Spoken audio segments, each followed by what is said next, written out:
हेडलाईन्सचे प्रायोजक आहे NBC bearings, लांब पळण्यासाठी। लोकसभेच्या आकडेवारीचा विचार केल्यास 155 जागा आम्ही जिंकू, शरद पवार गटाचा दावा। तर काँग्रेसच्या जास्त जागा ते विरोधी पक्षनेते पदाबाबत ठरवतील, पवारांचं वक्तव्य। पक्षचिन्ह असतं तर आम्ही 20 ते 22 जागा जिंकलो असतो। एकनाथ शिंदेंनी स्वतंत्र पक्ष स्थापन करून त्यांच्या चिन्हावर लढावं, संजय राऊतांचा शिंदेंवर हल्लाबोल। अजितदादा वेळेत आले म्हणून तुमची लंगोट तरी वाचली, नाहीतर हिमालयामध्ये फिरावं लागलं असतं, अमोल मिटकरींचं रामदास कदम यांना प्रत्युत्तर। महाविकास आघाडीनं खोटं बोलून मतं मिळवली, ठाकरेंनी आता विकासाच्या मुद्द्यावरून लढावं, बावनकुळेंची टीका। सुनेत्रा पवारांना केंद्रीय मंत्री करा, शुभेच्छा देण्यासाठी आलेल्या कार्यकर्त्यांची मागणी, तर मंत्रिपदाबाबत पक्ष विचार करेल, सुनेत्रा पवार यांची प्रतिक्रिया। सुजय विखेंची निवडणूक आयोगाकडे 40 मतदान केंद्रांवरील ईव्हीएम आणि व्हीव्हीपॅट पडताळणीची मागणी, विखेंनी 18,88,000 शुल्क देखील भरलं। सुजय विखेंकडून केंद्रीय यंत्रणांवरच आक्षेप, सुजय विखेंनी पराभव स्वीकारावा, विखेंच्या ईव्हीएम आणि व्हीव्हीपॅट पडताळणीच्या मागणीनंतर निलेश लंकेंची टीका। कोल्हापुरात अजित पवार गटाला धक्का बसण्याची शक्यता, माजी आमदार केपी पाटील महाविकास आघाडीच्या मार्गावर, सूत्रांची माहिती।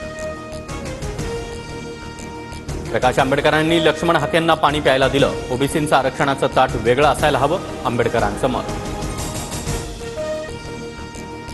रवींद्र बायकर यांना खासदारकीची शपथ देऊ नये, बायकरांचा विजय संशयास्पद, भरत शहा यांची वकिलामार्फत लोकसभा सचिवांना नोटीस।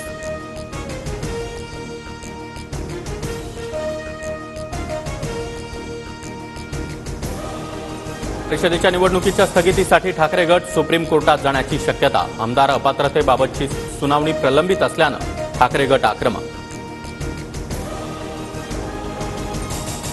विधान परिषदेमध्ये महायुतीचे 9 तर महाविकास आघाडीचे 2 उमेदवार निवडून येऊ शकतात, महाविकास आघाडीनं तिसरा उमेदवार दिल्यास प्रत्यक्ष निवडणुकीची शक्यता। पटना हायकोर्टाचा नितीश कुमार सरकारला दणका, एससी एसटी आणि ओबीसींना 65% आरक्षण देण्याचा निर्णय रद्द।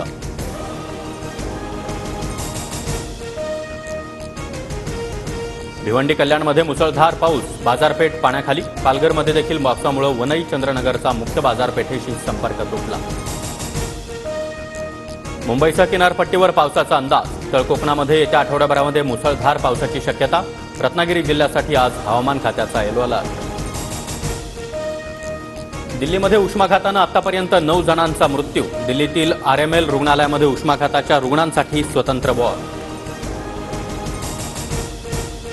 T20 विश्वचषकामध्ये सुपर 8मध्ये आज भारत विरुद्ध अफगाणिस्तान सामना, विराट कोहलीच्या कामगिरीकडे लक्ष, संध्याकाळी 8 वाजता सामना रंगणार।